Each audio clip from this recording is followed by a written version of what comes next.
Mencionar que la clase será grabada, la cual estará posteriormente disponible en el canal de YouTube del Hospital Digital, y contarles también que ya se encuentra disponible en la plataforma Nextflow todas las clases que hemos tenido hasta la fecha, las cuales se pueden descargar en el link que fue enviado a sus correos respectivamente, y también los vamos a ir compartiendo en el chat. A continuación, daremos el comienzo a esta clase. Así que, adelante, Fabiola. Bueno, ¿me escuchan ahí? Muy buenas tardes ya. Primero que todo, yo agradecer la invitación a esta actividad que me parece muy importante, ¿verdad? En términos de resistencia, es algo que siempre estamos esperando poder difundir, digamos, esta información. Y ahora, si me permiten, les voy a compartir la pantalla. Bueno, como ya les mencionaba, ¿cierto, Giselle? La idea de esta charla es presentar los resultados de la vigilancia microbiológica asociada a la resistencia antimicrobiana desde la mirada del laboratorio clínico, ¿verdad? Y cuando uno dice desde la mirada del laboratorio clínico, lo primero que dice, bueno, ¿cuál es el papel que juega el laboratorio clínico en términos de resistencia antimicrobiana? Aquí hay una lista, digamos, de puntos claves que a considerar dentro de nuestro papel como función del laboratorio de microbiología, pero yo les voy a pedir detenernos primeramente en este punto clave, que indica que un diagnóstico de infección emanado del laboratorio de microbiología cumple dos funciones importantes, clínica y epidemiológica. Y yo resumo en esta diapositiva, en estas dos funciones, gran parte de la función que tenemos como laboratorio y principalmente todo lo que tiene que ver con la resistencia antimicrobiana, que es lo que nos convoca, digamos, hoy día en esta reunión. Primero que todo, la función clínica diaria y permanente que tenemos como laboratorio de microbiología es informar, digamos, todas las identificaciones y las susceptibilidades de las muestras, de las cepas de las muestras que llegan al laboratorio de microbiología. Esa, digamos, es nuestra principal prestación, ¿no es cierto?, al establecimiento y a nuestro equipo clínico. Luego, mensualmente como laboratorio realizamos una vigilancia microbiológica en pacientes de unidades críticas. Esto es muy importante, ¿verdad?, porque permite detectar con rapidez pacientes que sean portadores de enterococo resistente a vancomicina, que vamos a ver más adelante específicamente ese patógeno. También nos permite hoy día en esta vigilancia, hemos incorporado hace ya un año, 2 años, la vigilancia de las enterobacterias productoras de carbapenemasa, porque hasta el año 2012, ustedes saben, no era un tema eso aquí en Chile, digamos, pero desde el año 2012, que fue la primera cepa, ¿cierto?, detectada con productora de KPC, hemos tenido harto que contar, digamos, entre el año 2012 y el año 2020. Y esta vigilancia, como les digo, es una vigilancia que se realiza en los establecimientos una vez al mes. Y otra cosa que es muy importante, y es la primera, la conexión más importante que vamos a tener con la resistencia antimicrobiana, es esta realización de informes de susceptibilidad locales, ya para guiar las decisiones clínicas de nuestros médicos en nuestro establecimiento. Este informe se hace una vez al año. La idea es que en un año que no hay pandemia, digamos, lo que hacemos es entregar la información del año anterior, se participa con la información del año anterior y uno tanto la envía al grupo, a un grupo colaborativo de que vamos a hablar luego, y así también con eso se generan tablas y se genera información con la que tenemos una presentación, llamémosle itinerante, donde vamos servicio por servicio contándole a los médicos y a los equipos clínicos cuáles son nuestros patógenos más importantes, cuáles fueron los patógenos más importantes del año anterior y cómo ha cambiado la susceptibilidad de estos patógenos a partir en el tiempo, ¿ya? Y la función epidemiológica, que es la que tiene más relación, digamos, con la resistencia antimicrobiana por parte del laboratorio, es esta justa participación en el grupo colaborativo de resistencia bacteriana. Al día de hoy, este es un grupo que no tengo claridad en el número absoluto, pero debemos ser aproximadamente 60 establecimientos de salud que estamos participando de este grupo con sus infectólogos, con el equipo del laboratorio de microbiología, con la información del envío de microbiología. Y esta información, parte de la información que nosotros consolidamos para enviar al grupo colaborativo, sale de justamente la información con la que nosotros participamos, digamos, en este grupo colaborativo año a año, es justamente con esta información. con la información de la susceptibilidad local. Y es en lo que nos vamos a enfocar, digamos, en toda la presentación. Y por otro lado, en la función epidemiológica, que también es muy importante, es seguir todas las normativas que emanen desde el Instituto de Salud Pública, que es nuestro referente como laboratorio de microbiología y también como laboratorio clínico en general, que nos pide el ISP que le derivemos a partir de normativas que han tomado tanto en el ISP como en el Ministerio de Salud. La idea de esto, ¿cierto?, es que nosotros le enviamos a ellos muchas cepas y ellos van sacando vigilancia, y eso también lo vamos a ver en esta presentación. La idea es que no solo conozcan lo que nosotros hacemos como laboratorio, sino que conozcan datos también de la vigilancia y cómo es el producto final de este trabajo que hacemos diariamente en el laboratorio de microbiología. Ahora bien, es súper importante destacar que toda la función clínica tiene una relación muy estrecha con el equipo de control de infecciones asociadas a la atención en salud, como lo ven aquí. Es decir, ellas están preocupadas, ¿verdad?, que diariamente le estemos contando, por ejemplo, si tenemos alguna bacteria productora de carbapenemasa, yo les aviso muy rápido, tenemos un WhatsApp donde nos comunicamos muy rápido. También les interesa, por supuesto, conocer cuáles son los resultados de nuestra vigilancia microbiológica, ya sea esta para enterococo resistente a vancomicina, que es la mayoría de nuestros pacientes, o también la vigilancia de enterobacterias productoras de carbapenemasa, que lo hacemos hoy día en nuestros pacientes de unidad crítica también, y ellas, por supuesto, están muy interesadas en ese resultado, en que sea pronto, en que sea oportuno, porque además ellas necesitan y vigilan activamente que estos pacientes se encuentren en aislamiento de contacto, ¿ya? Por otro lado, realizar los informes de susceptibilidad les interesa porque también ellas van conmigo, digamos, haciendo esta presentación itinerante donde vamos por los servicios contando cómo es nuestra microbiología y qué tan resistente o qué tan susceptible sigue siendo. Bien, deteniéndonos ahora en la función microbiológica y ya hablando directamente de la resistencia antimicrobiana, que es lo que nos convoca el día de hoy, la función epidemiológica, como les comentaba, es participar de este grupo, ¿ya? Este grupo se reúne una vez al año y consolida, digamos, la información de los hospitales que participan, ¿ya? Como les decía yo, al día de hoy yo creo que son más de 50 establecimientos los que participan de esta red, por lo tanto es un informe muy representativo de la realidad nacional, porque mientras más hospitales participen, mientras más regiones se vean representadas, esto va a ser más representativo, valga la redundancia, en términos de conocer cómo es nuestra epidemiología, ¿ya? Como les decía yo, para participar de este grupo, lo importante es tener la consolidación de un número importante de bacterias con su respectiva susceptibilidad, que es solicitada por este grupo, y una vez al año nos reunimos y se hace el consolidado nacional. Ahora hay que decir que este año no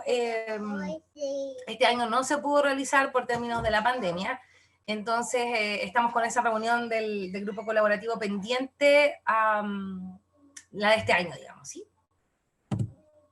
Bien, ahora el producto final de lo que hace el grupo colaborativo tiene directa relación con esto que ustedes ven aquí. Esta es una publicación que se hizo, que salió el año 2014, y es el consolidado de la susceptibilidad antimicrobiana en Chile el año 2012. Entonces ustedes se preguntan, ¿de dónde sale la información? Sale justamente de este grupo de hospitales que participa, que está a cargo del doctor Juan Labarca, ¿cierto? Ya, todos lo conocemos, ¿verdad? Es muy importante, Jaime Labarca, todo el tema de resistencia antimicrobiana en Chile. Bien, este informe, como les digo, sale con la información que hemos enviado a todos los hospitales para este año. Ese año participamos 28, 29 establecimientos de salud en la consolidación de este informe. Ahora bien, ¿qué es lo que entrega este informe? Bueno, ¿qué es lo que pide, digamos, perdón, el grupo colaborativo? Esto pide, que le enviemos la información de estas bacterias vigiladas según este tipo de muestra y su procedencia. Podemos ver que solicita esta típica frase escape, que fueron muy famosos, digamos, en los que cuáles eran los microorganismos más importantes en términos de resistencia, y estaban las siglas, que era escape, que correspondía también a Escherichia coli. Nos piden solicitud de tipo de muestra orina y de hemocultivos. Tenemos que enviar la susceptibilidad a Klebsiella neumonía de cualquier tipo, o sea, no hay diferenciación del tipo de muestra. sí se separan casi todas las cepas de aquí, digamos, todas las bacterias nos piden ser separadas por paciente unidad crítica o paciente unidad no crítica. Considera paciente unidad crítica aquellos pacientes hospitalizados en UCI, UTI, unidad coronaria. Si tú no tienes la posibilidad, por ejemplo, o no tenemos la claridad en cuáles servicios corresponden a paciente crítico o paciente no crítico, bueno, también podemos enviarle la información como hospitalizados en general, ¿ya? También pide enviar la información de Enterobacter cloacae, de pseudomonas, de unos fermentadores, ¿cierto? Pseudomonas aeruginosas, Acinetobacter baumannii, también separados ellos por unidad paciente crítico o no crítico. Y ya las cocas gram positivas solicita la vigilancia importante, ¿cierto? Staphylococcus aureus, Enterococcus faecium y Enterococcus fecalis. Entonces nosotros sacamos un consolidado del año anterior, vemos cuántas cepas fueron investigadas para cada uno de los antibióticos que pide el grupo, y entregamos cuántas de esas cepas fueron investigadas versus cuántas de esas cepas investigadas fueron o resultaron susceptibles. Y con eso, digamos, las tablas se generan estas tablas de susceptibilidad, ¿ya? Que es nada más, esta es una tabla de ese paper del año 2014, esto solo para contarles uno de los ejemplos de cada una de las bacterias que yo les mostré anteriormente. Esta es la tabla de la susceptibilidad in vitro de Klebsiella pneumoniae asociada, aislada en el año 2012. Como les decía, pide la diferenciación de paciente crítico o no crítico, y si no es posible, uno puede enviar la información del hospitalizado en general. Si uno suma, digamos, ambos pacientes, deberían ser, en este caso, 5.689. La tabla se presenta como la ven aquí, ¿cierto? Muestra aquí en primera instancia los carbapenémicos, Tapenem con un 76%, ¿cierto? O sea, ya el 2012 había bastante, en comparación a otras enterobacterias, Klebsiella pneumoniae ya presentaba importante porcentaje de resistencia para ertapenem ya el año 2012. Imipenem 98%, meropenem 94%, amikacina cerca del 90%. El resto de los antibióticos los presenta con un porcentaje de susceptibilidad, como podemos ver, menor del 60%, entre ellos ciprofloxacino, piperacinina, tazobactam, cefotaxima, gentamicina y cotrimoxazol, ¿ya? Bien. Esto yo aquí les traje, lo siguiente que les quiero mostrar es un gráfico de mi hospital. Esta es una vigilancia de nuestros pacientes hospitalizados. Aquí no hay diferenciación, como les decía, entre paciente crítico o no crítico. No hago yo año a año esta diferenciación porque el número de cepas, si las separara yo por unidad crítica o no crítica, es muy pequeñito. Entonces, cuando es muy pequeñito, digamos, pierde la representatividad estadística, ¿no es cierto? Entonces, yo lo que hago es presentar una consolidación, digamos, si la comparásemos con esta tabla, sería comparar este gráfico con el valor de los hospitalizados en general. La diferencia está en que esta tabla, como les decía, es del paper del año 2014 con la información del año 2012, y lo que ustedes pueden ver en el gráfico es la susceptibilidad de las Klebsiella pneumoniae de todos los pacientes hospitalizados en el año 2018 en el Hospital Las Higueras, ¿ya? Si vemos una comparación, por ejemplo, ertapenem, ustedes lo pueden ver aquí, ¿verdad? Con un 76% de susceptibilidad el año 2012 en el consolidado nacional. Nosotros tenemos al día de hoy el 60% en nuestro hospital. O sea, se asemeja y tiene que ver con la continua, a la baja, digamos, que se encuentra la susceptibilidad. Si comparamos imipenem, 98,7% de susceptibilidad el año 2012 en el consolidado nacional, y en nuestro establecimiento el año 2018, imipenem se presenta con un porcentaje de susceptibilidad semejante, por lo cual podemos decir, ok, ha disminuido para ertapenem en el tiempo, pero se ha mantenido la susceptibilidad para imipenem en el tiempo. Esto comparando el consolidado nacional, digamos, con la información local. Esto es lo que recomienda y esto es lo que busca, digamos, el grupo colaborativo, que esta información sea más bien local, entregada, difundida de manera local, porque es ahí, digamos, donde las decisiones son distintas, porque nuestros pacientes son de complejidades distintas. En todo caso, pacientes adultos, pacientes pediátricos son distintos. En un hospital traumatológico, un hospital con gran quemado, por ejemplo, como el Hospital Regional de Concepción, no tendrá la misma susceptibilidad que nosotros, que en el Hospital Higueras, que a pesar de estar muy cerca, no tenemos este tipo de pacientes, ¿ya? Ciprofloxacino en el año 2012 ya en el consolidado nacional presentaba una susceptibilidad bajo 40%. Hoy día la tenemos también bajo el 30%, nosotros también en el laboratorio. Entonces, esta es una forma nada más para mostrarles cómo es la consolidación de datos cuando uno lee susceptibilidad antimicrobiana Chile 2012, que es este caso, y lo que ustedes deberían ver en sus hospitales, digamos, la idea de esto, la Sociedad Chilena de Infectología solicita que todos los establecimientos que tengamos laboratorio de microbiología podamos nosotros los laboratorios entregar esta información para que sea difundida en los equipos clínicos y pueda de alguna manera ayudar a los tratamientos empíricos y a las decisiones clínicas en general.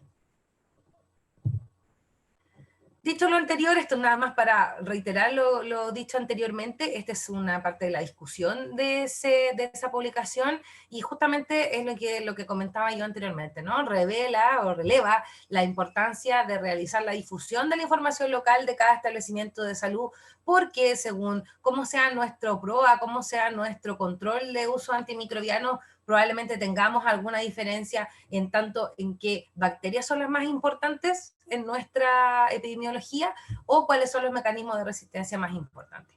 Por ejemplo, una comparación que yo hago muy continuamente, digamos, entre el Hospital Regional de Concepción y el Hospital Las Higueras de Talcahuano, es que ellos tienen unos mecanismos de resistencia en número mayor al nuestro, ¿ya? Eso habla de que atendemos pacientes distintos, claramente. Bien. Explicado ya, ¿verdad? Lo que tiene que ver con la participación o con la función epidemiológica en este grupo, donde lo que hacemos es ser parte de la materia prima, digamos, con lo que se realizan esas publicaciones. Ahora vamos a hablar de la función asociada ya al Ministerio de Salud y al Instituto de Salud Pública, ya lo mencionaba yo, como referente de los laboratorios clínicos en Chile, ¿ya? Nuestra principal función aquí es el envío de muestras, es decir, si ustedes leen la normativa, pide que por lo menos semanalmente enviemos muestras al instituto. Lo que nosotros hacemos más bien es enviar diariamente, sobre todo si tenemos bacterias como Neisseria que son más lábiles, por lo tanto es importante que todo su proceso sea realizado rápidamente. Enviamos a ver si son muestras de líquido cefalorraquídeo, son cepas que vienen de muestras de líquido cefalorraquídeo, lo que hacemos es enviar inmediatamente también. Es decir, si bien el envío se puede realizar solo una vez al mes, perdón, podríamos hacerlo solo una vez a la semana, perdón, sin duda lo hacemos muchas más veces a la semana, ¿ya? Y esto, ¿qué muestras tenemos que enviar o qué cepas tenemos que enviar? Esto nos lo indica, nos lo mandata el decreto número 7. Esto es el hermano moderno, digamos, del decreto 158 que conocíamos, que era del año 2004, que hablaba del reglamento sobre notificación de enfermedades transmisibles de declaración obligatoria y cómo es su vigilancia. Ese decreto era del año 2004, como dije, era el decreto 158 y fue modificado el año 2019, como pueden ver aquí. Su fecha de promulgación de este nuevo decreto 7 fue promulgado el 12 de marzo del 2019 y fue publicado el 24 de enero de este año, ¿ya? ¿Y qué es lo que dice? Bueno, dice muchas cosas, digamos, dice qué es lo que tiene que hacer el delegado de epidemiología, cuáles son las notificaciones que deben ser diarias, como por ejemplo antivirus, sospecha por antivirus o sospecha de meningitis, pero habla del papel del epidemiólogo, habla del papel del laboratorio de microbiología, y en ese papel del laboratorio de microbiología es que quiero que nos enfoquemos ahora, ¿ya? En el artículo 5 de este decreto indica la vigilancia del laboratorio de los agentes etiológicos aislados de muestras clínicas, es decir, tengo que enviarles yo las muestras de estos agentes. ¿Cuáles son aquellos que están sujetos a la vigilancia del laboratorio? Pues bien, son los que ustedes ven a continuación. Variopinto, esta lista era menos grande, menos larga el año 2004, hay que decirlo.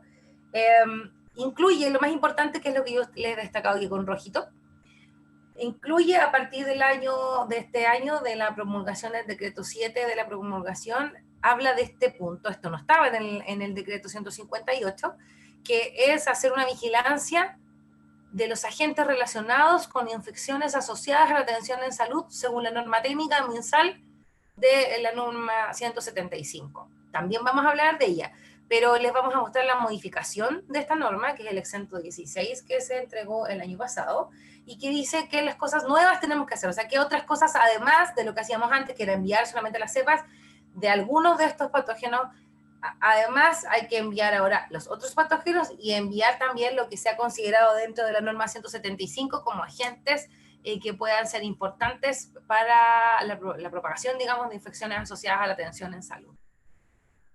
Como pueden ver, aquí hay cosas que nosotros como laboratorio vemos frecuentemente, como por ejemplo Neisseria gonorrea, y hay un listado de cosas que por lo menos yo de que llevo trabajando no he visto, como la identificación de Bruselas, por lo menos en el laboratorio no la hemos encontrado, pero hay varias cosas que sí tenemos, como Mycobacterium tuberculosis, hemos tenido este año por lo menos 2 o 3 aislamientos de Listeria monocitógenes, Haemophilus influenza lo vemos poco, pero todavía se ve.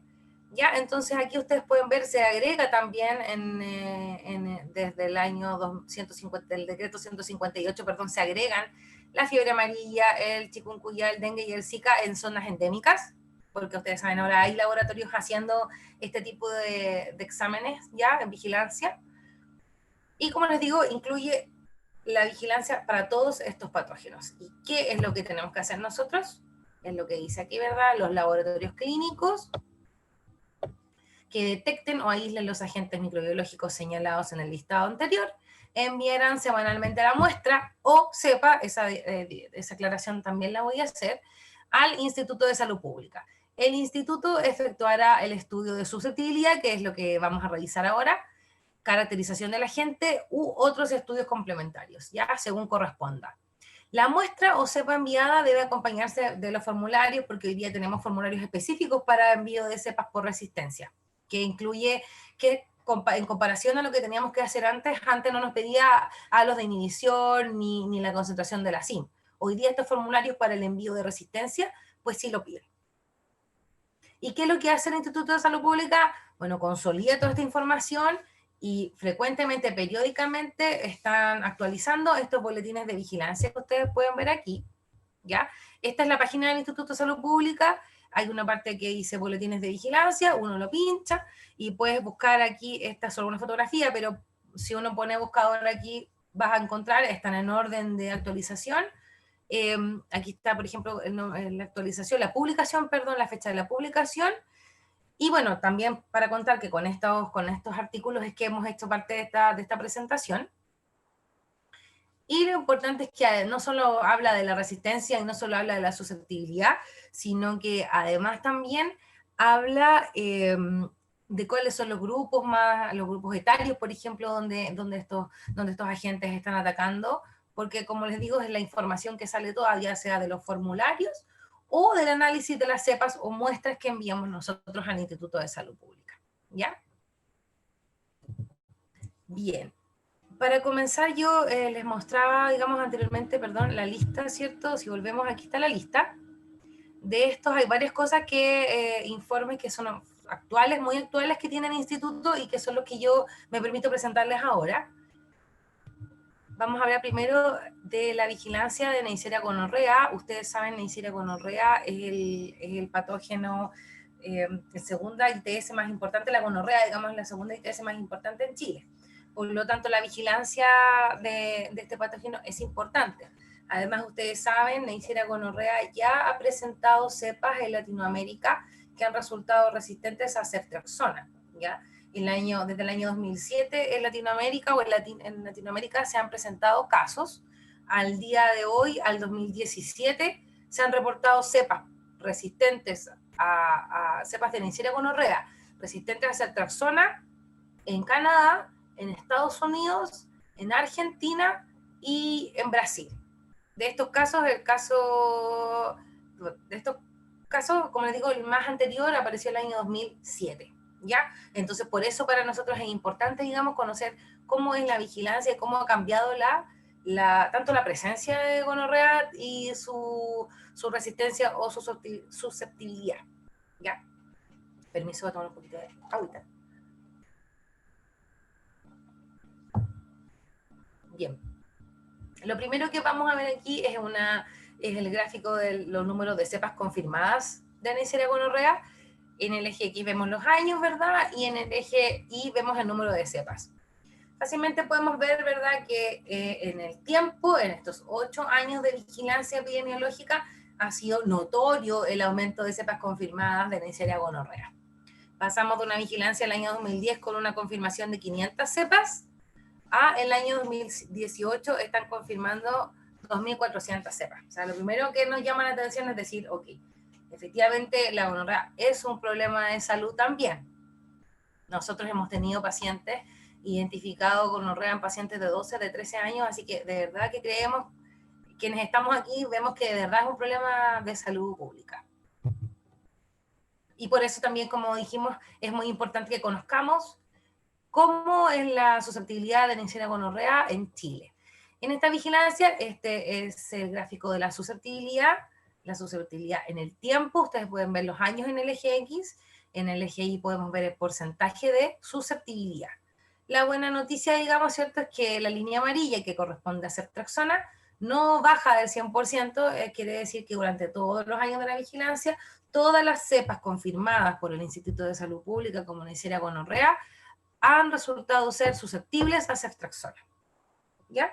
En el caso de acitromicina, se ha observado desde el año 2015 una disminución en 4 puntos porcentuales. En el año 2018 esta susceptibilidad no fue del 100, sino que fue del 96%. No así se ve una modificación ciprofloxacino, ha disminuido y estos últimos años se mantiene esa disminución. O sea, ya es bastante más frecuente en este tiempo, digamos, recibir un informe confirmatorio del Instituto de Salud Pública de una Neisseria gonorrea resistente a ciprofloxacino. Beta-lactamasa positiva resistente a ciprofloxacino, que serían estas, ¿cierto?, que están representadas en estas líneas. Ya vemos, ¿cierto?, una susceptibilidad bajo el 40% para ciprofloxacino y bien aquí bajo el 20% para penicilina. Otra Neisseria de la familia de las Neisserias, otro de las vigilancias muy actualizadas que están en el portal del Instituto de Salud Pública es esta, que es la vigilancia de Neisseria gonorrea, perdón, de Neisseria meningitidis. Aquí lo primero que quiero hacer la diferencia es que ustedes están viendo un gráfico con dos informaciones, ¿verdad? Una información en azul, que es la información de las cepas, y otra información en rojo, que es la que ustedes ven aquí, que son las muestras, ¿ya?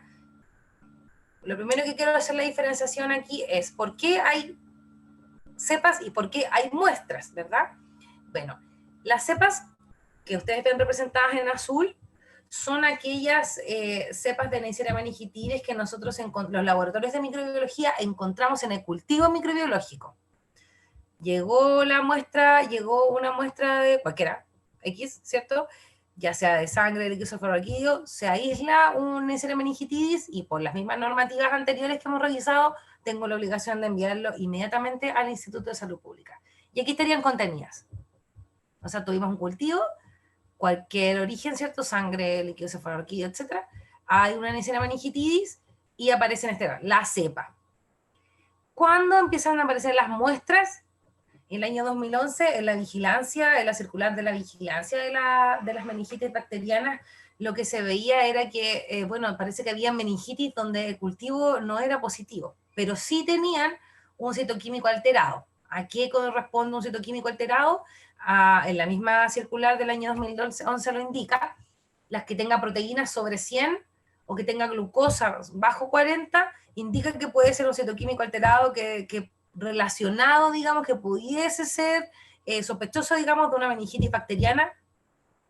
Entonces, cuando uno tiene el líquido cefalorraquídeo y el líquido cefalorraquídeo está alterado, lo siembra, pero no vemos nada en las 24 horas, ¿qué es lo que pide el Ministerio y el Instituto de Salud Pública? Pide que entonces enviemos la muestra de líquido cefalorraquídeo. Enviamos la muestra de líquido cefalorraquídeo y ellos y entonces el Instituto de Salud Pública esas muestras las hace por PCR y busca, por lo que tengo entendido, busca Haemophilus influenza, busca Streptococcus, busca Neisseria meningitidis y creo que estoy casi segura que también busca Listeria monocytogenes, ¿ya? Buscan esos 4 agentes en la muestra, no en la cepa, ¿ya? Es decir, cepas, cualquier muestra en que llegue, hayan sospechado o no hayan sospechado y yo encuentro una Neisseria meningitidis, la envío. si es de cualquier muestra, ¿verdad? Líquido articular, de alguna muestra estéril, digamos. Si no es así, si yo recibí un líquido cefalorraquídeo, lo sembré y el líquido cefalorraquídeo estaba alterado, pero a las 24 horas de sembrado no presenta desarrollo bacteriano, entonces el laboratorio debe enviar la muestra de líquido cefalorraquídeo para buscar en la muestra si hay o no Neisseria meningitis. ¿Ya? Espero que se haya entendido, si no lo revisamos después, no hay problema. También vemos aquí en el eje X, ¿cierto?, los años de la vigilancia. Esta vigilancia, como les digo, es muy actualizada, corresponde a una vigilancia hasta el año 2019, comenzó en el año 2011, justamente yo les comentaba, la circular apareció este año, y en el eje Y podemos ver, ¿cierto?, el número de cepas. Y lo que vemos es un aumento en el número de cepas identificadas hasta el año 2014 y que luego ha ido en disminución y se ha mantenido entre el año 2017, 2018 y 2019. Lo mismo así con el número de muestras recibidas por el Instituto de Salud Pública. Pasaron de 4, 14 a un máximo de 20, 23 el año 2014-2015 y luego también ha ido en disminución hasta 5 líquidos recibidos el año 2019. Aquí explico yo, bueno, esta es una circular que incluye, es la más actualizada, que incluye la información que yo les mencionaba sobre el envío de cepas o el envío de muestras. Nada más para que lo vean, esto solamente para que lo conozcan, parte de la circular. Solo me interesa que hagamos aquí lo mismo que yo les había comentado.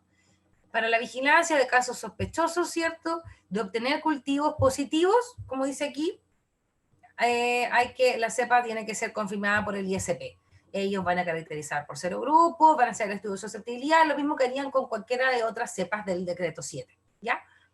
Pero la diferencia está que de obtener cultivos negativos a Neisseria meningitidis a las 24 horas a nivel local, se dispone de muestra de LCR. De disponerse de muestra de LCR con resultado del análisis del citoquímico sugerente bacteriano, que es lo que les comentaba yo, ¿cuál es lo que indica?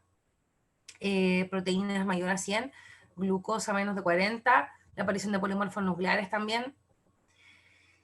Entonces, con resultado del análisis del citoquímico sugerente de infección bacteriana o muestra de sangre en un paciente con presentación clínica compatible, debe ser enviada una o ambas muestras al ISP para realizar PCR. Entonces, o bien reciben cepas directas desde las muestras o reciben muestras que puedan ser sugerentes con una infección bacteriana. Bien. Dicho lo anterior, y tratando de haber sido clara con esa parte, les voy a mostrar ahora la susceptibilidad, la tabla de la susceptibilidad de Neisseria meningitidis en el tiempo que ha durado esta vigilancia. Lo que podemos ver aquí, hay un análisis aproximado de 783 cepas, ¿ya? La penicilina tuvo su mejor momento, digamos, en susceptibilidad el año 2012, y luego en 2016, 2017, y luego vuelve a bajar el año 2019, una susceptibilidad muy, muy bajita. Y como pueden ver aquí, este informe indica además que esta disminución notoria, digamos, en la susceptibilidad a penicilina tiene que ver, tiene que ver con mecanismos no enzimáticos, ¿ya? Sino principalmente las modificaciones de las proteínas que unen penicilina, ¿cierto? Las PDP. Podemos ver también la buena noticia, ¿cierto? Es que ceftriaxona se ha mantenido con un 100% de susceptibilidad en los años que ha durado la vigilancia, así también cloranfenicol, rifampicina y ciprofloxacina, ¿ya? A partir del año 2015 se incluye en esta vigilancia acitromicina, ha mantenido un porcentaje de 100% de susceptibilidad, exceptuando el año 2019, donde aquí pueden ver, ¿cierto?, una cepa resultó no sensible para acitromicina.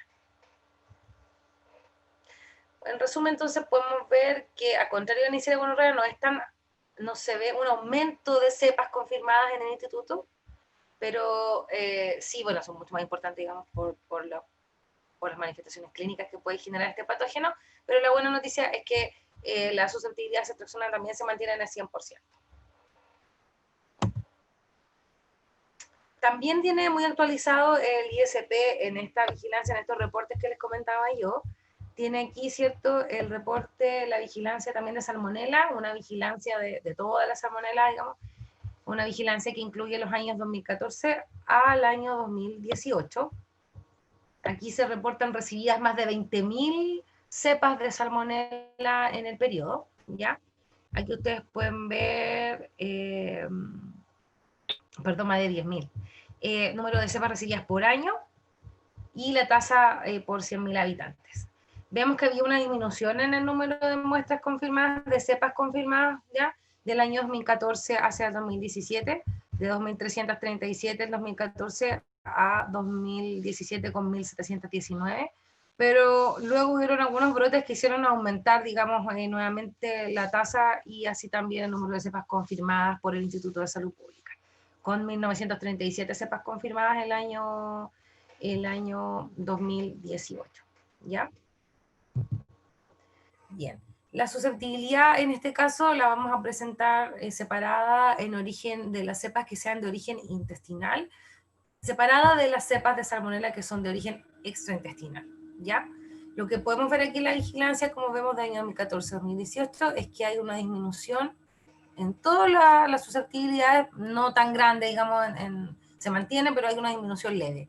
Por ejemplo, del año 2014 hasta el año 2018, en las salmonelas generales, digamos, en el género salmonela, sin hacer la diferenciación de especies, independiente que conozcamos qué TIFI y cuáles son las más importantes, digamos, en términos de epidemiología o de manifestación clínica, perdón. Han disminuido también aquí la susceptibilidad a ampicilina, del 96 al 91%. Ha disminuido también la susceptibilidad a cefotaxima, de un 98 al 95%. El ciprofloxacino de un 88, perdón, a un 84%. El cloranfenicol de un 99 a un 92%. Y el cotrimoxazol de un 98 a un 95.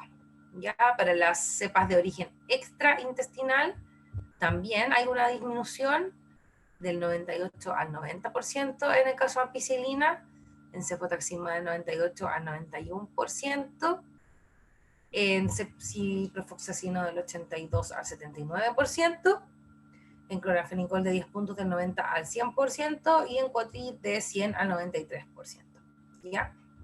Ahora bien, como les decía, se recibieron muchas cepas, ellos reciben muchas cepas, se identifican muchas cepas también, como digamos, dice que se confirmaron aproximadamente 10.000 números y de todas ellas, lo que se hace es elegir un número aleatorio para hacer la susceptibilidad.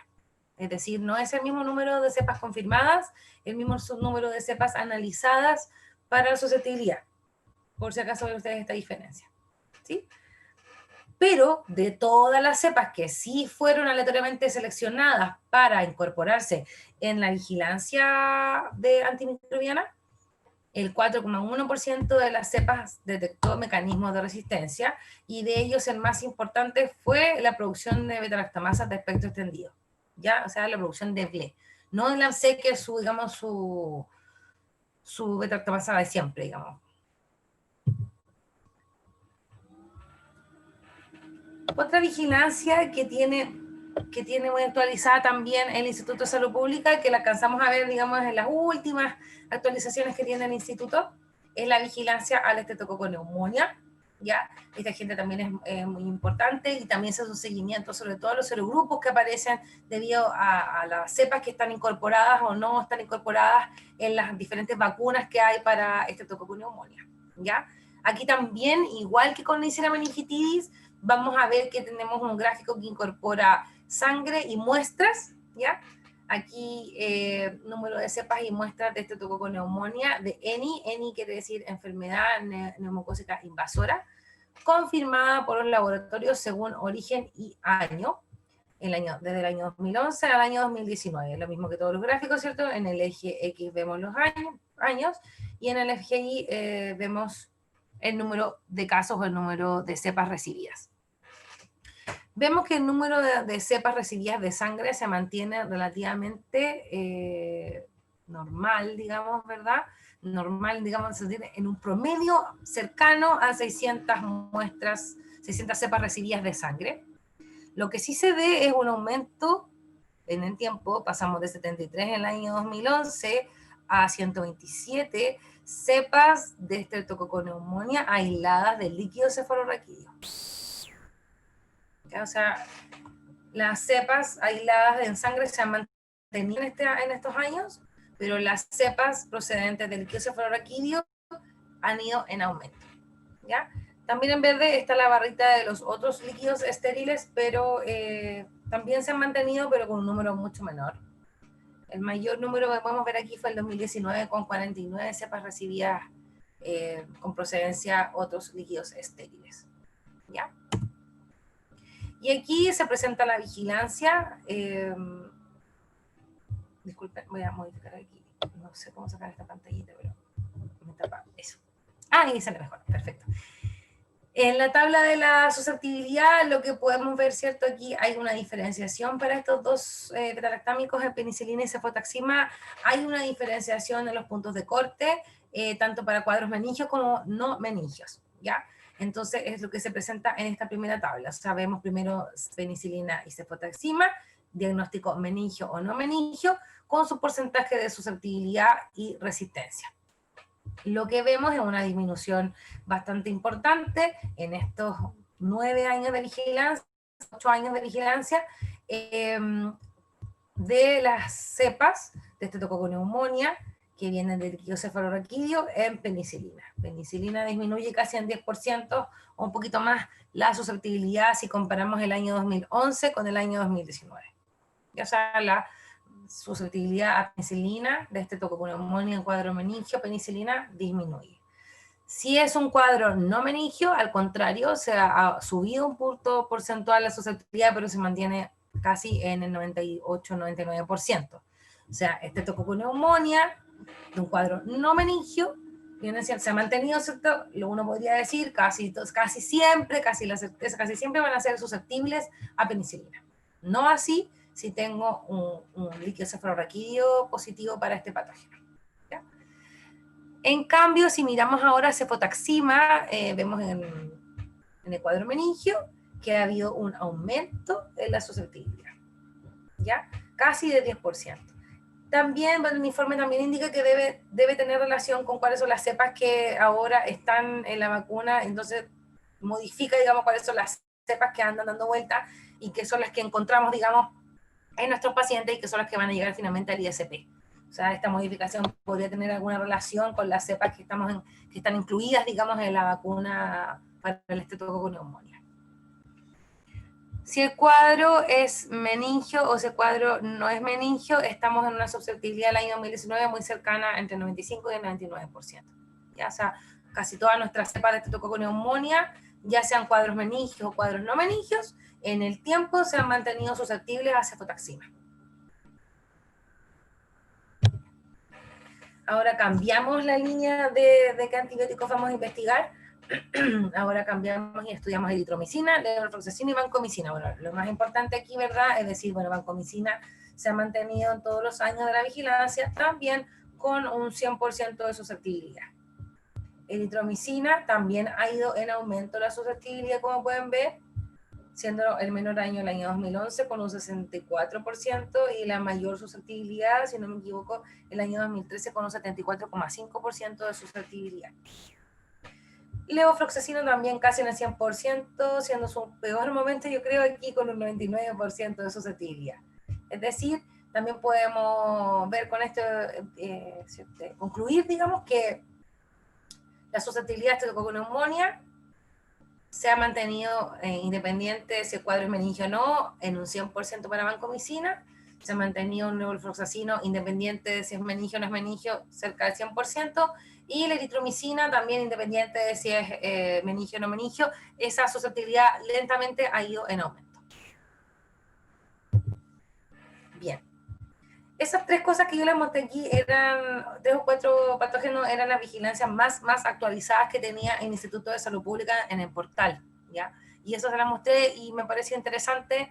Hay otras cosas que también se pueden ver, los invito por supuesto a todos a revisar, quien quiera profundizar. En algunas otras también están las vigilancias de los virus hepatitis, ¿qué otra cosa vi también? De listeria monocitógenes.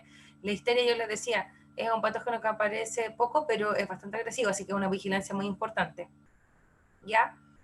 Bien, ahora quiero que nos detallemos en la parte final, entonces sentando cada vez más en la resistencia antimicrobiana como problema asociado también a las infecciones de atención en salud, vamos a ver netamente cómo es la modificación, cómo es el exento 6 que modifica la norma 175 para que a partir de este año, ¿cierto?, el decreto 7 incorpore la vigilancia de los agentes de IAS. Que finalmente son los mismos agentes que van a estar en las infecciones que no son IAS, pero por la modificación de la norma asociada a atención en salud es que vamos a hablar de este documento. Como le decía, es el exento 16, es del año 2019, modifica la norma técnica 175 sobre la vigilancia nacional de resistencia a los antimicrobianos en agentes que pueden producir infecciones asociadas a la atención en salud. ¿Qué es lo que hace este exento? Incorpora el siguiente párrafo. Se incorpora el estudio de la resistencia de los antimicrobianos en casos específicos, ¿ya?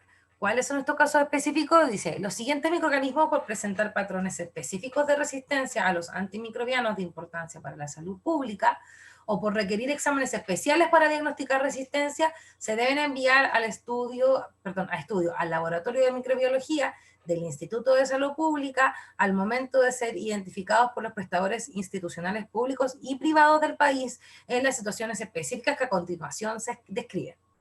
En resumen, bacterias. Si usted tiene una Ecocachia gram positiva de la familia del Staphylococcus aureus, deberíamos enviar todas las cepas de Staphylococcus aureus que presenten resistencia propiamente tal o resistencia intermedia a vancomicina, independiente del tipo de muestra. ¿Ya? O sea, si tengo una sospecha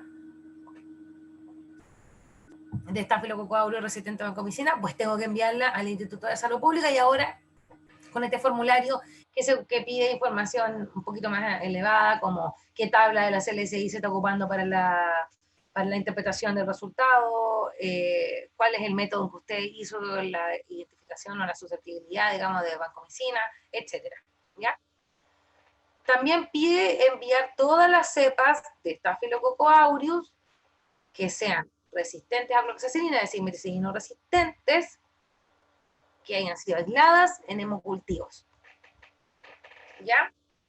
Y también pide toda Ecocachia gram positiva, o sea, cualquier Staphylococcus aureus, si de cualquier muestra, si este paciente además se encuentra colonizado o tiene una infección por enterococo resistente a vancomicina. ¿Ya? Entonces ya la vigilancia empieza a hacerse más intrincada, porque más cruces tenemos que hacer. O sea, ya antes solamente mandábamos los Staphylococcus aureus si es resistente o no a vancomicina. Nosotros no hemos tenido ninguno, por lo tanto nunca hemos enviado ninguna cepa sospechosa de ningún tipo de resistencia, ni siquiera intermedia, ¿ya? Ahora también, si enviamos las cepas de Staphylococcus aureus cloxacilina resistentes o resistentes a meticilina en hemocultivos e infecciones, pero también se hace complejo incorporar esta, que es cualquier origen si se toma un paciente con colonización o infección por enterococo resistente a vancomicina.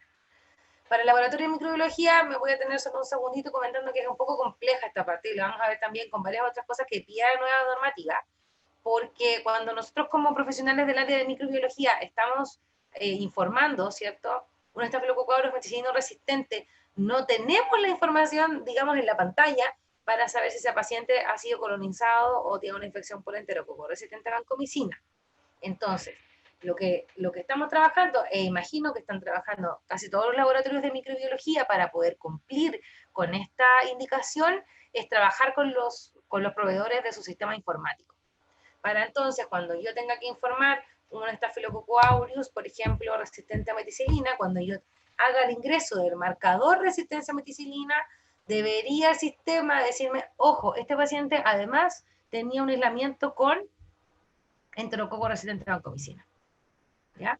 Ustedes saben que ese seguimiento se hace específicamente porque se concluyó, digamos, científicamente, ¿verdad?, que el gen que produce la resistencia a vancomicina en Staphylococcus aureus fue entregado o compartido por un enterococo resistente a vancomicina. O sea, un paciente que estaba colonizado por enterococo resistente a vancomicina, además tuvo una infección por un Staphylococcus aureus, y en este medio se encontraron ambas cepas y se entregó este gen BANAVA.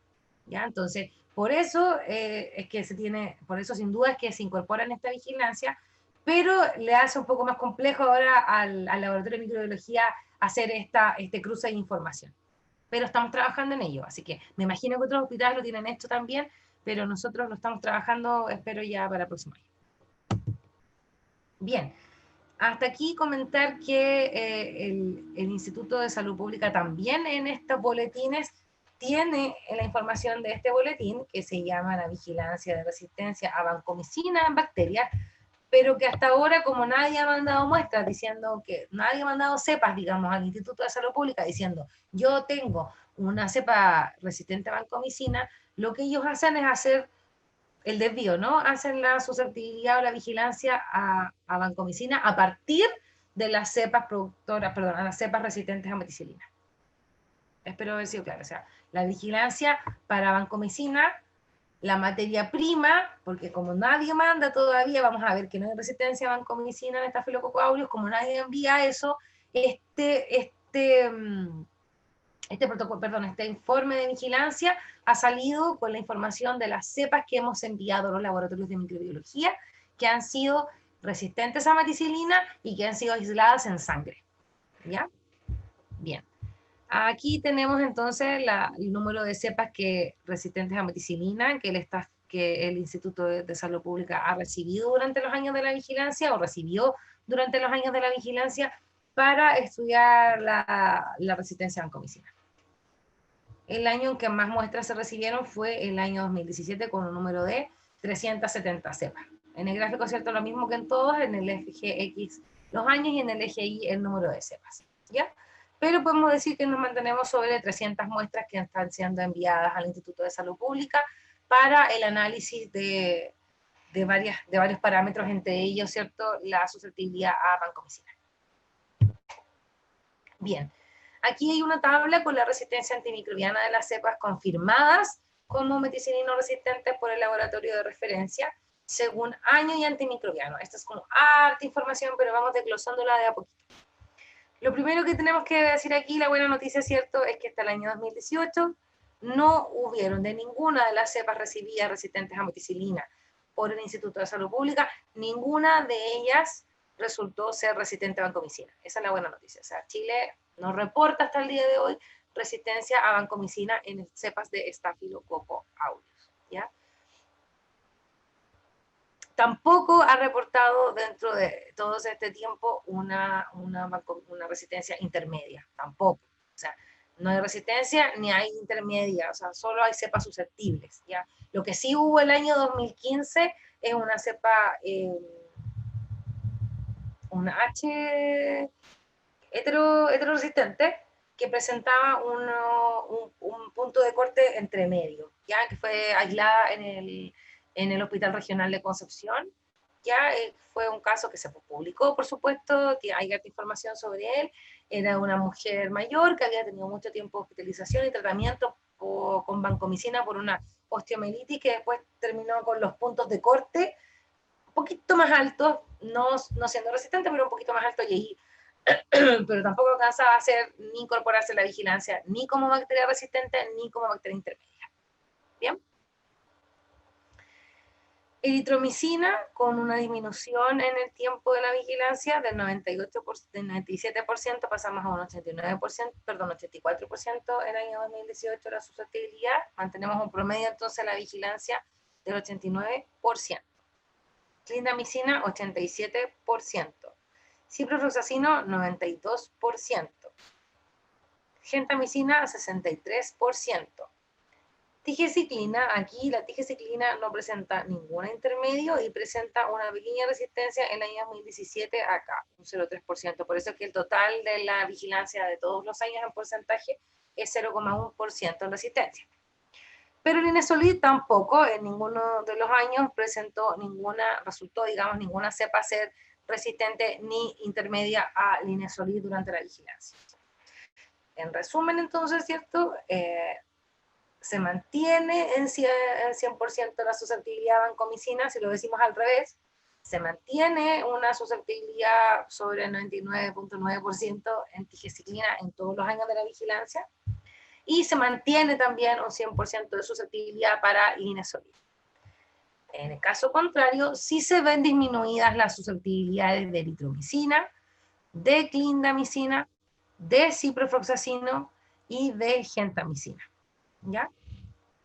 Ahora bien, en este informe también se sigue reportando lo que es muy habitual, que casi la mayoría, que la mayor parte, 60% casi de las cepas de Staphylococcus aureus meticilino resistente del país, tiene el perfil también de ser resistente a eritromicina, a clindamicina, a ciprofloxacino y a gentamicina, haciéndolas entonces ser parte del clon de este grupo, de este clon chileno cordobés que tenemos y que siempre hace mucho tiempo sigue siendo más prevalente.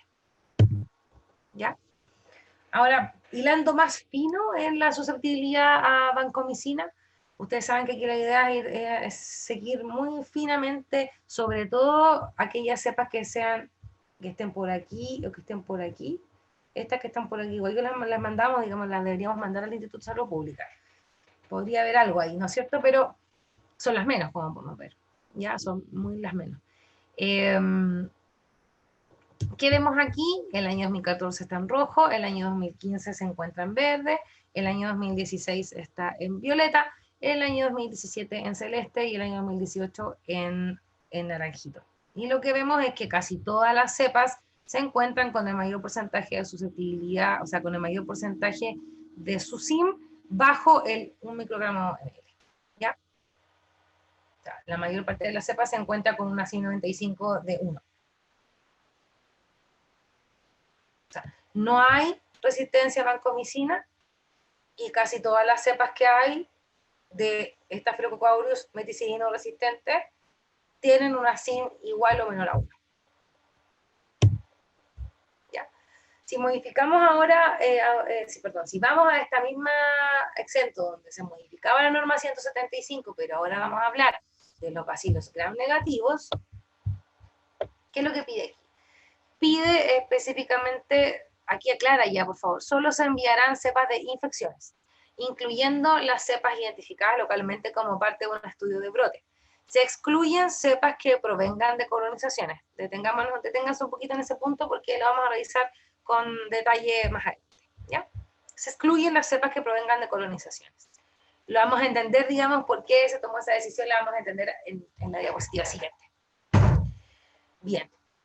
Las enterobacterias como Klebsiella pneumoniae, Escherichia coli, Enterobacter y otras, pide enviar al Instituto de Salud Pública todas las cepas que presenten un estudio fenotípico positivo para carbapenemasa mediante al menos una de las siguientes pruebas: ácido borónico, el método de SIM, el Glucarba, el Carba-NP u otro medio reconocido por el ISP.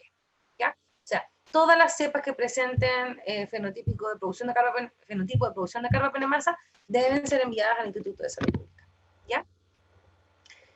Y todas las cepas de enterobacteria que presenten en el antibiograma local una resistencia simultánea a los 6 siguientes antimicrobianos, ¿ya? Gentamicina, piperacilina tazobactam, imipenem, meropenem, cefepime o cefotaxima ceftaxona y ceftazidima, ciprofloxacino y cotrimoxazol, ¿ya?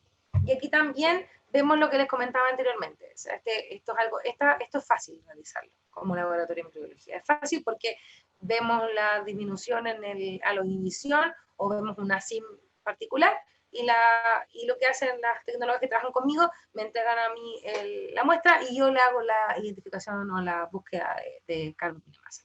¿Ya? Esto es más bien fácil. Pero aquí tenemos el mismo problema que les comentaba en la diapositiva anterior. Esta resistencia simultánea, claro, es más fácil verla si tuviésemos como alertas que pudieran dar el sistema informático, ¿ya?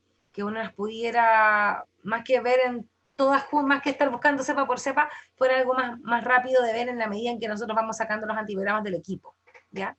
Pero es un trabajo que estamos haciendo y yo creo que no es tan fácil porque llevamos un rato intentándolo y todavía no lo logramos, pero es muy probable que lo vayamos a tener durante el año 2021. Ahora, también recordar que este debería ser el número bajo de cepas, que tuvieran todas estas resistencias, sin duda. Bien, En relación a las enterobacterias productoras de carbapenemasa, sí existe una vigilancia, es la vigilancia de carbapenemasa en enterobacterias que pueden producir infecciones asociadas a la atención en salud. Este informe también lo encuentran en la plataforma del Instituto de Salud Pública. Es la vigilancia que va a abarcar los años 2014 al 2017. Aquí también podemos ver cuántas cepas fueron recibidas para la vigilancia por el Instituto de Salud Pública por año, y hace la diferenciación aquí también por tipo de muestra recibida, donde podemos ver, ¿cierto?, que en todos los años se reciben de todo tipo de muestras, primero que todo, de todo tipo de, perdón, cepas de todo, provenientes de todo tipo de muestras. Las cepas que más se reciben provienen de orina, lejos, ¿ya? Las que más se recibieron para esta vigilancia, con un pic el año 2016, donde recibieron aproximadamente 900 cepas para investigación de producción de carbapenemasa, ¿ya? Pueden ver aquí las heridas en azul, en las heridas con su máxima expresión, digamos, el año 2016 también, con 236 cepas enviadas. En el año 2016 parece que fue el año en que más se envió de todo, ¿ah? También muestras más muestras respiratorias con carbapenemasa, más muestras de sangre con carbapenemasa. El año 2016 parece que fue el año de la vigilancia, porque estas son las cepas recibidas, no las que han sido confirmadas, ¿ya? Pero el tipo de muestra que se ve con un aumento más rápido o más grotesco en el tiempo lejos es el hisopado rectal. El año 2014 recibieron por hisopado rectal, o sea, por vigilancia de hisopado rectal asociadas a la búsqueda de enterobacterias productoras de carbapenemasa, se enviaron solo 14 en el año 2014.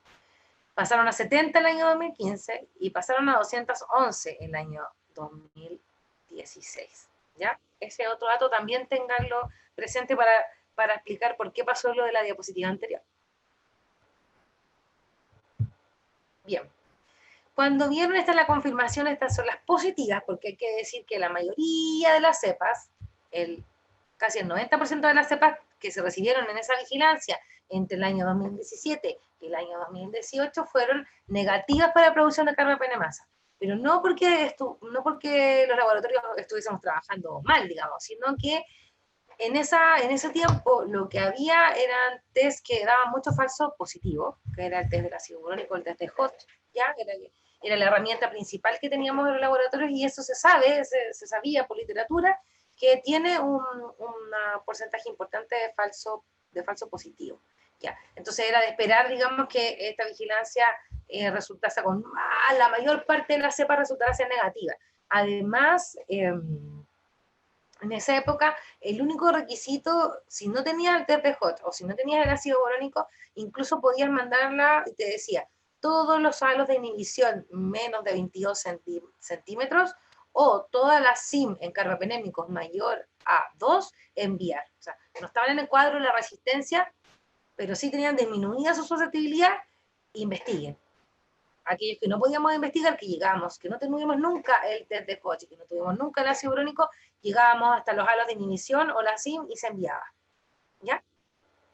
Entonces, por eso es fácil tener claro, entender por qué el mayor porcentaje de estas cepas resultaron ser negativas.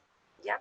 Ahora bien, de estas 5.308 que se recibieron, dijimos, resultaron ser positivas el 9,2%, que corresponden a estos 489 cepas.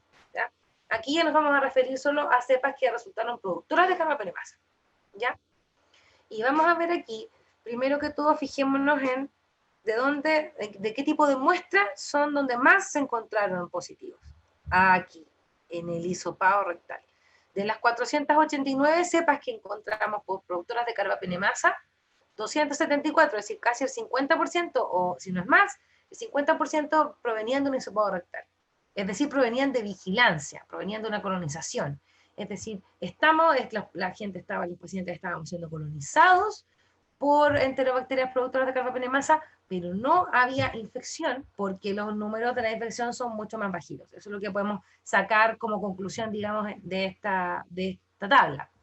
O sea, había producción de carbapenemasa en las infecciones, pero era mucho menor que la que viene asociada a la vigilancia de hisopado rectal de las unidades críticas. Permiso de nuevo.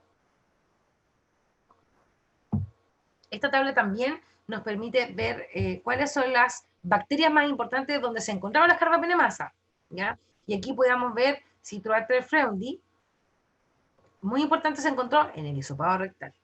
También se encontró en orina, también en respiratorio, pero muy poco en sangre y otro origen no determinado, ¿ya?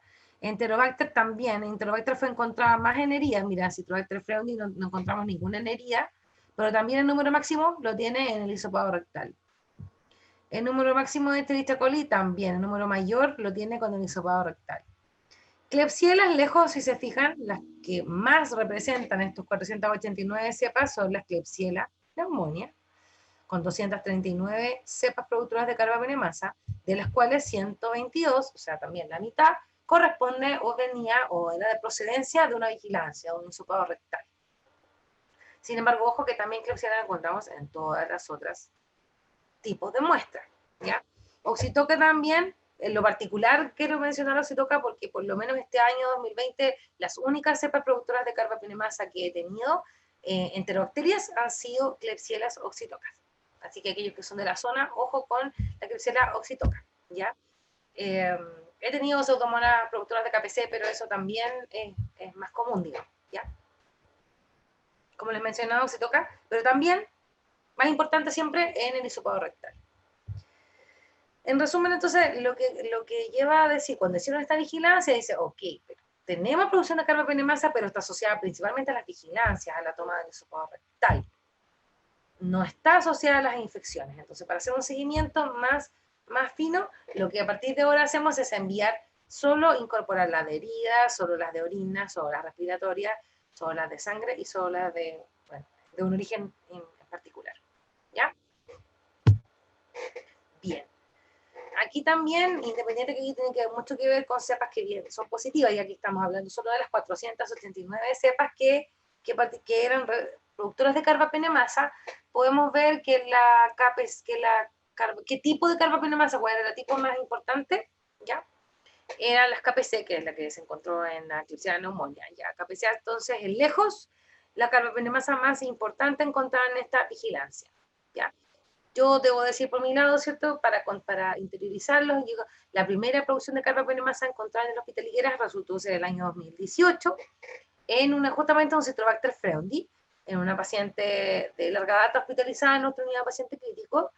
Estuvo mucho tiempo después también, luego de esta identificación, ella también hospitalizada, ¿ya?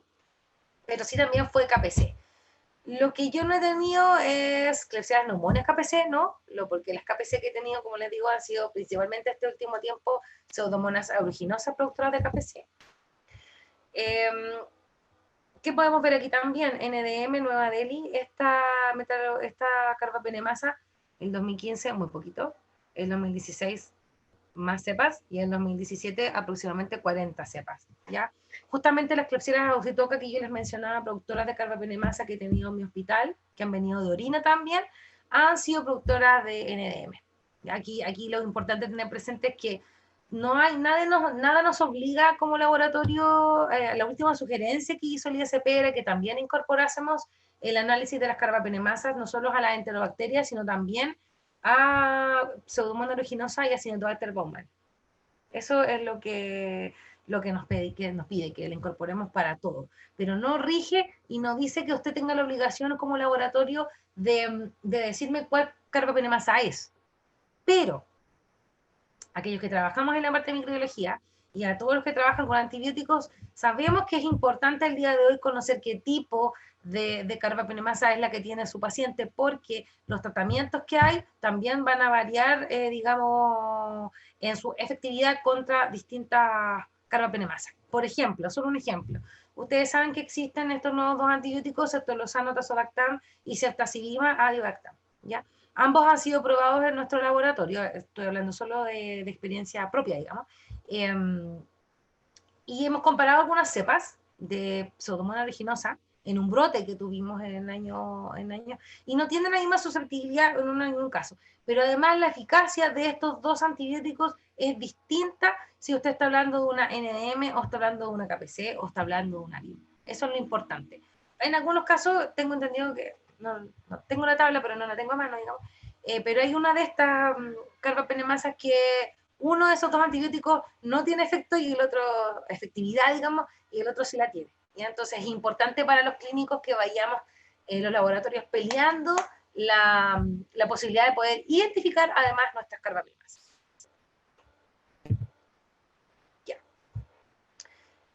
Las enterobacterias productoras de carbapenemasa, aquí también vemos una resistencia. Esto solo de aquellas que fueron confirmadas como productoras de carbapenemasa. Y aquí lo más importante que quiero que veamos es el porcentaje de susceptibilidad de las que son productoras de carbapenemasa. O sea, uno diría, son productoras de carbapenemasa, deberían ser resistentes a todo. Pero, acuérdense que ya les comenté, aquí lo vemos en amarillo, ¿cierto? Que en ese tiempo la vigilancia no era solo decir, si usted tenía los de inhibición menor a 22 milímetros o tiene una SIM mayor a 2, haga el test. Que no necesariamente ni significaba que la cepa fuese resistente. ¿Se entiende? Espero que se entienda. Por eso es que nosotros vemos susceptibilidad, porque estos son los porcentajes de resistencia, ¿verdad? Estos son los porcentajes de resistencia. Entonces vemos que si uno lo ve en porcentaje, hay susceptibilidad para todos los betalactámicos. Y uno dice, ¿por qué? Si son productoras de carbapenemasa. Bueno, efectivamente, lo que les comentaba aquí. O sea, vamos a tener cepas, lo mismo que pasa con las cepas que son BLE positivas en el test de BLE, pero sin embargo, cuando uno les estudia ceftazidima o ceftriaxona, son susceptibles independientemente. No sé si lo sabían, pero si no lo sabían, es así. Los laboratorios de microbiología tenemos la obligación, si hacemos el test de BLE y la BLE es positiva, así la susceptibilidad sea susceptible, digamos, la cepa, sea susceptible a ceftriaxona o ceftazidima, yo debo informarla resistente para los betalactámicos. ¿Ya? Exceptando, por supuesto, los carbapenémicos. Pero ahora en el caso de las carbapenemasas corre la misma instrucción. Si usted, esto es lo que sigue manteniéndose, ¿eh? O sea, usted haga el test fenotípico ahora, la diferencia con la circular ahora es, si usted tiene el test fenotípico, hágalo, y si le da positivo, envíelo. ¿Ya? Aquí era, si usted tiene el test, bueno, pero si tiene estos halos de inhibición, envíela y no le haga el test fenotipo. Y ahí fue como encontraron que tenemos un porcentaje importante de cepas que aún siendo productoras de carbapenemasa presentan susceptibilidad independiente, digamos, a los carbapenémicos en el antibiograma. Pues bien, aquellas cepas que sean identificadas como productoras de carbapenemasa es obligatorio que los laboratorios de microbiología les informemos resistentes a los betalactámicos. ¿Ya? Este es un dato importantísimo, este es un dato que nos queda como para nosotros nomás, ¿cierto? O sea, vamos a tener cepas que son productoras de carbapenemasa, pero que son susceptibles a, por ejemplo, aquí, imipenem. ¿Los puedo tratar con imipenem? No, porque son productoras de carbapenemasa. ¿Sí? Espero que se entienda, si no, también me pueden hacer las preguntas, entiendo al final de lo que quieran. Y esto ya finalizando, ¿cierto? Eso también son vigilancias, ambas vigilancias que vimos, tanto de Staphylococcus aureus, meticilino resistente, como las enterobacterias productoras de carbapenemasa, están los informes, tiene mucha más información el Instituto de Salud Pública, tiene la diferenciación por sexo, por edad, por zona, hay mucha más información, pero como lo que nos convocaba hoy día era la resistencia, yo me ceñí y espero que les haya gustado, digamos. Otras bacterias que tienen que ver, otras cosas que están incluidas en este exento 16 que modifica y que tenemos que enviar al ISP son enviar, no enterobacterias, también productoras de carbapenemasa por test fenotípico. Aquí estaban las dos pseudomonas que yo les conté. He tenido dos pseudomonas productoras de KPC y esas, por supuesto, supe que eran KPC porque las mandé al Instituto de Salud Pública y nos llegó la confirmación. ¿Ya? También pide que enviemos pseudomonas originosa, ya, con todos estos resistentes, yo les dije, estamos trabajando para ello. Acinetobacter baumannii, yo en mi experiencia personal no hemos tenido positivas para Blucarba, por lo menos en el laboratorio. Tampoco estamos trabajando también, como les decía, en esta resistencia simultánea para cumplir con esta normativa. También incorpora importante la Stenotrophomonas maltophilia, nunca se habla de ella. La Stenotrophomonas maltophilia es el tercer bacilo no fermentador más importante en las infecciones asociadas a atención de salud. Tener mucha atención con pacientes dializados en Stenotrophomonas maltophilia, ese es como el tip, digamos. Es súper importante hacer una vigilancia, pero esto lo veo muy pocas veces. Yo muy pocas veces nunca he visto una Stenotrophomonas resistente a Cotri. Así que esta vigilancia también incorpora, pero yo diría que no van a ser muchas las cepas que tengamos que enviar. Y finalmente nos pide mandar hongos también, y ya les mencionaba yo, todas las candidemias, todas las cándidas aisladas, muestras de sangre, muestras de hemocultivo, deben ser enviadas al Instituto de Salud Pública. Nosotros tenemos hoy día, para comentarles nomás, cuando comenzó esta vigilancia, que lleva varios años ya, a mí me llamaba la atención porque yo enviaba una cepa, 2 cepas en todo el año. Hoy día mandamos con mucha más frecuencia. Todos los meses yo creo que estamos mandando muestras de hemocultivo con cándidas positivas. También hemos visto otras cándidas, distintas cándidas álbicas, es lo que les puedo contar yo. Nosotros trabajamos, no hay puntos de corte para todos los antifúngicos. Nosotros tenemos la prestación antifungigrama al día de hoy, pero trabajamos con los puntos de la FDA, por cierto, porque no existen puntos para todos los otros antifúngicos, digamos, en la CLSI. ¿Ya? Como le digo, esto para cerrar nomás lo que dice también el exento, pero todavía no hay circulares, porque como el exento es del año pasado nomás, no tenemos información consolidada de todo esto, además, pero yo les comentaba, ¿cierto?, la pseudomonas aeruginosa haciendo Aterbaumani en mi experiencia personal, lo mismo que con las levaduras. Y bueno, eso es lo que yo les quería presentar hoy día. Les doy muchas gracias a todos por su atención, espero que les haya parecido interesante la presentación. Para cualquier duda, por supuesto, se pueden comunicar conmigo, quien quiera conocer el laboratorio. Hoy día tenemos también la tecnología Malditov para cualquiera quien quiera conocerla. Los invito a todos nomás que nos podamos mantener comunicados y gracias a todos por su atención. Agradecemos la importante participación de Fabiola Salgado Villagrán. La 10ª clase perteneciente al 5º módulo Laboratorios de Resistencia Antimicrobiana. A continuación daremos el paso a las preguntas y comentarios, las cuales pueden ser realizadas a través del chat, las cuales iré leyendo a medida que se realicen. Consulta, dice. Químico farmacéutico, dice, ¿cómo podemos participar en la vigilancia si no tenemos laboratorio? Mira, es una excelente pregunta. Existe justamente, yo en lo personal llevo trabajando desde el 2011 en este grupo colaborativo. Y lo que he visto en el tiempo es que hay químicos farmacéuticos que participan con la información de las DDD, ¿ya? Los hospitales, entre comillas, más grandes, que tienen laboratorio y que tienen farmacia, se pide la información por separado. Al laboratorio nos piden la susceptibilidad y al farmacéutico le piden el uso de antimicrobianos, más o menos los mismos antimicrobianos que yo mostré en la tabla, ¿verdad? Y hacen seguimiento y te piden la diferenciación también en paciente crítico, paciente no crítico, pero principalmente con la información de la DDD. Y yo sé que hay químicos farmacéuticos que han querido participar. Bueno, aquí se pueden comunicar fácilmente con el doctor Labarca en Santiago, porque la idea, ¿cierto?, es que mientras más personas puedan participar, mejor, ¿ya? Independiente que no puedan tener la información de la parte microbiológica, me parece muy importante y súper interesante que más personas participen. También hay publicaciones, si quieres investigar, también hay publicaciones parecidas a las que yo les mostraba en susceptibilidad, solo de la parte de uso de antimicrobianos. Hicieron un seguimiento, el mismo grupo hizo un seguimiento, si no me equivoco, del uso de X antimicrobianos en la UCI, y tuvieron una publicación también, así que también si la buscas en internet la vas a encontrar. Y ahí aparecerán todos los datos de quiénes son las personas con las que se pueden comunicar para poder incorporarse en esta vigilancia. Yo entiendo que toda la incorporación en este grupo ha sido totalmente voluntario, o sea, he visto que mucha gente llega con su intención, digamos, y nos parece muy bien. Así que el doctor Labarca para cualquier cosa, Jaime Labarca, y si no, también yo podría hacer contacto, sea que lo necesita, no hay ningún problema.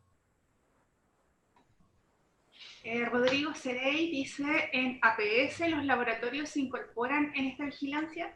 No, APS no. ¿Existe coordinación con el comité de antimicrobianos? Sí, yo soy parte de la coordinación, yo soy parte de hecho del comité, o de lo que tratamos de hacer, avanzar en el comité de antimicrobianos en mi establecimiento. Lo que se ha hecho, perdón, la primera pregunta, no participa APS porque APS dependen del municipio, los laboratorios de APS dependen del municipio y no necesariamente... pero sí deberían enviar, por ejemplo, ¿qué pudiera hacer? Yo tengo aquí en la zona, hay laboratorios municipales que hacen solamente urocultivos, por ejemplo, pero en los urocultivos sí podrían estar encontrando carbapenemasa. Primera vez que tengo este pensamiento. Deberían estar incorporados a la vigilancia porque les rige la misma normativa, ¿ya? En la vigilancia sí deberían estar para el envío de muestras al ISP. Eso. No sé si como vigilancia, yo estaba pensando en APS, en la vigilancia de lo que estábamos hablando antes del grupo colaborativo, discúlpeme. La APS sí tiene obligación, ustedes veían ahí, toda la documentación que yo mostré es obligar a los laboratorios públicos y privados, ¿ya? A enviar estas cepas si las tienen identificadas.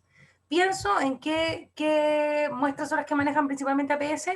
Nuestro APS acá en la zona, en el Servicio de Salud Talcahuano, solo maneja urocultivo, pero sí podían encontrar bacterias productoras de carbapenemasa en urocultivo, y esas sí deberían ser enviadas al Instituto de Salud Pública, sí deberían parte de esta vigilancia.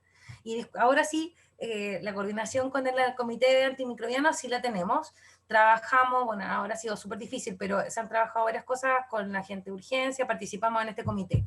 Las farmacéuticas de la farmacia, las enfermeras de IAS, el laboratorio de microbiología, y lo que se ha intentado hacer durante bastante tiempo es incorporar varios médicos de distintos servicios, pero esa parte, bueno, sobre todo ahora con la pandemia, ya difícil que se pueda lograr, pero sí existe coordinación.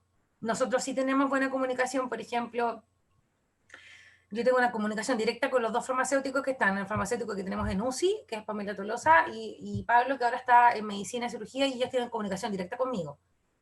Eso lo tenemos directo, o sea, por WhatsApp, por teléfono, esta información va cruzándose súper rápido, yo los tengo también incorporados, creo, en los correos que deberían saltarles como alerta también cuando tenemos algún mecanismo de resistencia importante que tuviera que estar en aislamiento, por ejemplo, rápidamente en medicina, o que tuviera que tener tratamiento. Sí, sí tenemos coordinación. Nuestro hospital, la verdad, es que no es muy, muy grande, por lo tanto es fácil tener comunicación en los equipos. Respecto a este tema, ¿existe transversalidad entre los equipos de IAS y epidemiología? ¿Pero en qué sentido? ¿A qué se refiere con transversalidad? Es que en realidad aquí hay que hacer la diferenciación también, porque una parte en las infecciones intrahospitalarias, como lo que pasa con nuestros pacientes hospitalizados, sí, es tratado por ambos. Que sí es tratado por ambos. En relación a este tema, no tenemos, nosotros se trabaja más con IAS porque son las gente que tiene acceso, digamos, a la decisión clínica inmediata, porque por lo menos en la parte de epidemiología, si tú te fijas en toda la normativa, lo que indica ellos es la comunicación directa del epidemiólogo con el ministerio, con la seremía, con el estudio de casos, con la entrevista epidemiológica, pero ellos no ven el tema de la resistencia antimicrobiana como epidemiología. Si tú ves todas las normativas en relación a epidemiología, no le piden a él verificar que haga nada con lo que es antimicrobianos. ¿Ya? Sí, eso se le solicita en la norma 124 al programa de control de infecciones asociadas a atención en salud. Pues si tú tienes los dos, es fantástico. Sí se puede ver, por supuesto, porque para los brotes sobre todo, es súper importante tener comunicación con todo eso. Claro, sí, absolutamente. Si tú eres la persona que tiene ambos cargos, que no es primera vez que lo oigo, es muy bueno porque tú tienes una visión mucho más global. Porque, claro, efectivamente, porque la epidemiología es lo que tú ves hacia afuera, tú no quieres que la otra gente se siga contagiando. Y la IAS es que tus pacientes no se contagien y tú no tengas brotes en el establecimiento. Entonces los antimicrobianos tienen mucha más injerencia, digamos, en lo que es el programa de control de infecciones como IAS, más que con la parte de epidemiología. Pero si tú tienes las dos cosas, es fantástico. Claro, pero los usuarios, tú lo vas a ver solamente con la parte de IAS. Tu función como epidemiólogo va a ser reportarle a la CEREMI lo que te está pasando, pero tu función como podemos verlo desde la resistencia, lo vas a ver siempre en IAS. En IAS y con las personas que informan a ustedes la parte de microbiología, ya sea que la tengan ustedes como laboratorio o que tengan un laboratorio, una DAS, un municipio que les informe, o que ustedes tengan un convenio. Con ese laboratorio de microbiología es con el que tú, a mi parecer, habría que comunicarse para este tipo de información. Entonces, ahora sí, con esto cerramos el tiempo destinado a las preguntas. Primero que todo, agradecer a la bioquímico Fabiola Salgado Villagrán por su importante y destacada colaboración en el curso de resistencia antimicrobiana 2020 del Hospital Digital. Así también contarles que el próximo viernes 4 de diciembre comenzará el 6º módulo, Salud Pública y su aporte en el control de la resistencia antimicrobiana con la clase programada de uso racional de antimicrobianos y un reto en el mundo hospitalario y ambulatorio, cómo realizarlo, escasos recursos y además de recordar que cada semana en el link de acceso está el link de acceso al curso, siempre es el mismo para todas las clases y las clases estarán disponibles en el canal de YouTube del Hospital Digital y también a través de la plataforma Nextcloud para poder, en este caso, descargarlos. Les deseamos que tengan una grata tarde y un buen fin de semana. A nombre de la Serenia de Salud de la región del Biobío, una muy buena tarde. Un abrazo fraterno. Hasta luego. Muchas gracias a ti, muchas gracias a todos, que les vaya muy bien.